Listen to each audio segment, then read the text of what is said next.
Most people overpay for car insurance, not because they're careless, but because switching feels like too much hassle. That's why there's Jerry, your proactive insurance assistant. Jerry compares rates side by side from over 50 top insurers and helps you switch with ease. Jerry even tracks market rates and alerts you when it's best to shop. No spam calls, no hidden fees. Drivers who save with Jerry could save over $1,300 a year. Switch with confidence. Download the Jerry app or visit jerry.ai/Libsyn today. That's JERRY.ai/LIBSYN. Hey listeners, this is Peter and welcome back to the History Shorts. Today's episode is brought to you by the podcast Republic, your ultimate listening app. Discover and subscribe to thousands of podcasts from around the world. Download Podcast Republic today, available on Google Play and the Apple App Store.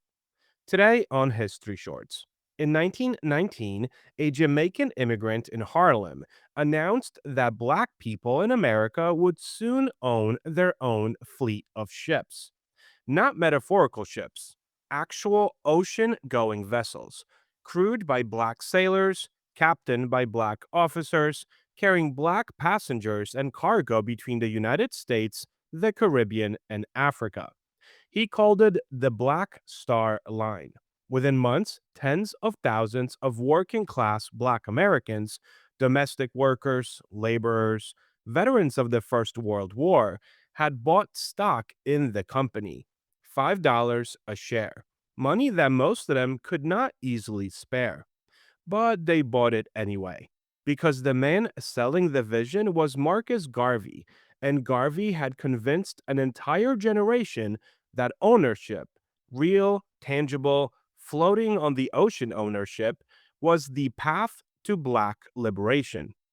Our history brief today covers some recent history news.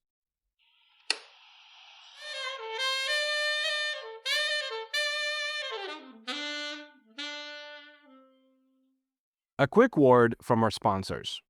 Summer is here. At Orderly Meds, we know this time is a reminder that life is full of new beginnings. Whether you're celebrating the nice weather, starting a new chapter, planning a vacation, or simply looking ahead to what's next, this season can be the perfect time to invest in yourself and your health. If you've struggled with weight loss and are curious about GLP-1 medications, Orderly Meds can help you learn about your options. Through a simple virtual process, you can connect with licensed medical professionals who can determine whether treatment may be appropriate for you. Getting started is fast, convenient, and happens online from the comfort of home. This summer, consider a new approach to feeling your best. Visit orderlymeds.com/podcast to learn more. That's orderlymeds.com/podcast. orderlymeds.com/podcast. Because every new season is an opportunity to take the next step forward.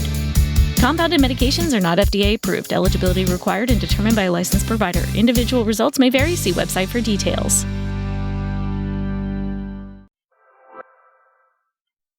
This day in history. On July 14th, 1789, revolutionaries stormed the Bastille prison in Paris, an event that became the defining symbol of the French Revolution and the collapse of absolute monarchy in France. On July 14th, 1965, an American space probe made their first successful flyby of Mars, transmitting humanity's first close-up photographs of another planet. Story of the day. Marcus Garvey arrived in the United States in 1916, having already built a reputation in Jamaica and during travels through Central America as an organizer concerned with the economic conditions of Black workers. He founded the Universal Negro Improvement Association, or the UNIA, in Jamaica in 1914. And by the time he reached Harlem, he was refining an idea that would define the rest of his life. Garvey believed that the fundamental problem facing Black people across the globe was not simply prejudice or segregation. It was economic powerlessness. Black communities, in his analysis, were dependent on white-owned businesses, white-controlled banks, and white-controlled shipping and trade networks for virtually everything. A dependency that made genuine independence impossible no matter what legal rights were eventually won. His solution was audacious in its scale. build parallel Black owned institutions, businesses, banks, and crucially, a shipping line that would allow Black communities across America, the Caribbean, and Africa to trade directly with one another without needing white intermediaries at any point in the chain. The Black Star Line was the centerpiece of that vision. The name itself was deliberate. It was a direct counter to the White Star Line, the famous British shipping company that had built the Titanic. Garvey wanted the symbolism to be unmistakable. If white capital could build an empire on the ocean, black capital could build one as well. The Black Star Line Corporation was incorporated in 1919, capitalized through stock sales exclusively to black investors, with shares priced low enough, $5 apiece, that ordinary working people could participate in something that had previously been entirely closed to them. The response was immediate and overwhelming. The UNIA membership had already swelled into the hundreds of thousands across chapters in the United States, the Caribbean, and parts of Africa. Stock sales for the Black Star Line poured in from people who had never owned a share of anything in their lives. This was not simply an investment. For many buyers, it was an act of faith, a tangible piece of a future that finally seemed to be arriving. The company's first ship was an aging steamship called the Yarmouth, purchased in 1919 and renamed the Frederick Douglass. It was, by most accounts, in poor mechanical condition even before the purchase, and this pattern repeated itself continuously. The Black Star Line eventually operated three vessels: the Yarmouth, a smaller ship called the Shadyside, and a yacht called the Kanawha, and all three were plagued by mechanical failures, questionable purchase prices, and operational problems that ate through the company's capital at an alarming rate. The ships made voyages. They carried cargo and passengers between the United States and the Caribbean, but the venture was hemorrhaging money almost from the start. A combination of overpaying for unreliable vessels, mismanagement within the company's leadership, and the basic difficulty of competing in international shipping with virtually no prior experience in the industry. Garvey's vision had outpaced the organizational capacity required to execute it. The federal government was watching closely. J. Edgar Hoover, then a young official in the Justice Department's Bureau of Investigation, had identified Garvey as a significant target, concerned both about Garvey's growing influence among Black Americans and his anti colonial pan African politics. Government surveillance of Garvey and the UNIA intensified throughout the early 1920s. In 1922, Garvey was indicted on charges of mail fraud related specifically to the sale of Black Star Line stock. The government's case centered on a brochure depicting a ship the company did not yet actually own at the time that it was printed and distributed. Garvey was convicted in 1923. He maintained throughout that the prosecution was politically motivated, a charge that historians have continued to debate. Given Hoover's documented hostility toward Garvey and the broader pattern of government surveillance and disruption aimed at Black political organizing during this era. What is not seriously disputed is that the Black Star Line itself had been mismanaged, that the company had genuinely overstated its assets and capabilities to its investors, and that ordinary people who had trusted Garvey with their savings lost real money when the venture collapsed. Both things can be true. A man can be a target of disproportionate government hostility and also be responsible for genuine mismanagement of other people's money. Garvey's case sits squarely at that intersection. The Black Star Line effectively ceased operations by 1922, well before Garvey's conviction. Garvey served 2 years in federal prison before his sentence was commuted in 1927, at which point he was deported to Jamaica as a non citizen, a final, deliberate severing of his ability to continue organizing within the United States. He spent the remainder of his life moving between Jamaica and London, his influence diminished but never entirely extinguished, before his death in 1940.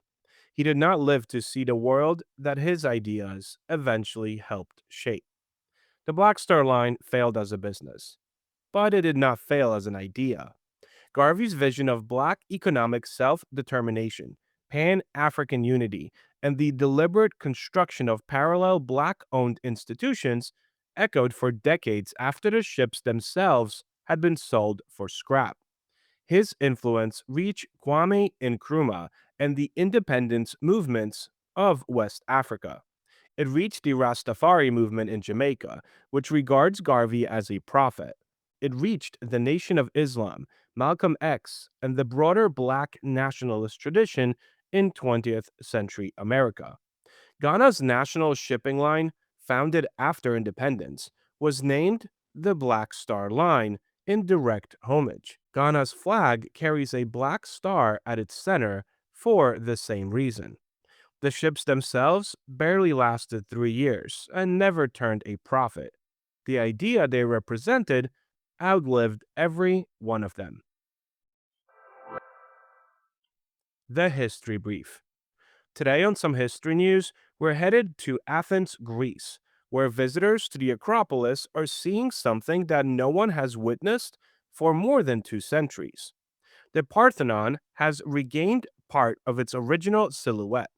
According to reporting from the Smithsonian Magazine, preservationists have completed a major phase of the ongoing restoration of the Parthenon by reconstructing part of its western facade, allowing visitors to see the temple in a form much closer to how it appeared in antiquity. Built between 447 and 432 BCE, the Parthenon was dedicated to the goddess Athena and stood as the architectural centerpiece of ancient Athens. For nearly 2,500 years, it has endured earthquakes, invasions, religious conversions, explosions, looting, pollution, and countless restoration efforts. Perhaps the most devastating moment came in 1687. During a war between the Venetian Republic and the Ottoman Empire, Ottoman forces stored gunpowder inside the Parthenon. A Venetian artillery shell struck the building, triggering a massive explosion that blew apart much of the temple and left it in ruins. Much of what people associate with the Parthenon's damaged appearance today actually dates from that single catastrophic event. Then, in the early 1800s, another blow came. Many of the temple's surviving sculptures were removed by Thomas Bruce and eventually transported to Britain, where many remain today in the British Museum. Their ownership continues to be one of the world's most famous cultural heritage disputes. So, what has changed now? Restoration experts carefully installed newly reconstructed marble blocks into the western pediment, the triangular section above the temple's western entrance.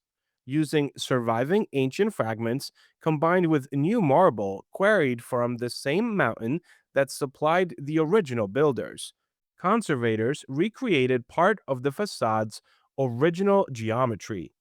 The result is subtle, but historically significant. For the first time in roughly 220 years, visitors approaching the Acropolis can see the western face of the Parthenon in a form that more closely resembles its ancient appearance. Even more dramatically, the external scaffolding that had covered much of the facade has now been removed. After centuries of decay, the Parthenon is piece by piece reclaiming a little more of its original form. And for millions of visitors, it's the closest they'll ever come to seeing ancient Athens as the Greeks once did. Thank you so much for spending some time with me today and helping make this little show such a mighty success. If you're enjoying this show and would like to help with its production, you can always donate a few dollars at buymeacoffee.com or become a Patreon member to enjoy these episodes ad-free. Both of those links can be found on our website at www.historyshortspodcast.com. Also, I hope you guys check out our YouTube channel where we have different videos and series that are not part of this main feed. And if you'll be so inclined, check out our Patreon, where you could join for as little as $1 a month to have access to videos of interviews as well as episodes a week before they air. Thank you so much and have a great rest of your day. Summer is here. At Orderly Meds, we know this time is a reminder that life is full of new beginnings. Whether you're celebrating the nice weather, starting a new chapter, planning a vacation, or simply looking ahead to what's next, this season can be the perfect time to invest in yourself and your health. If you've struggled with weight loss and are curious about GLP-1 medications, Orderly Meds can help you learn about your options. Through a simple virtual process, you can connect with licensed medical professionals who can determine whether treatment may be appropriate for you. Getting started is fast, convenient, and happens online from the comfort of home. This summer, consider a new approach to feeling your best. Visit orderlymeds.com/podcast to learn more. That's orderlymeds.com/podcast. orderlymeds.com/podcast. Because every new season is an opportunity to take the next step forward. Compounded medications are not FDA approved. Eligibility required and determined by a licensed provider. Individual results may vary. See website for details.